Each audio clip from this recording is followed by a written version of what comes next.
মায়েরা, বোনেরা, আপনার স্বামী যদি আপনার উপর নাখোশ থাকে, আপনার এবাদত আপনাকে বাঁচাতে পারবে না।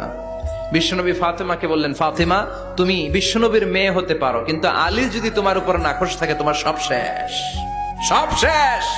আবার বিশ্বনবী বললেন, আমি যদি এক আল্লাহ ছাড়া কারো সামনে মাথাটা নত করার বিধান দিতাম, এক আল্লাহ ছাড়া যদি কাউকে সেজদা করতে আমি বলতাম, আমি দুনিয়ার সব নারীদের বলতাম স্বামীর পায়ে সেজদা দিয়ে পড়ে থাকো।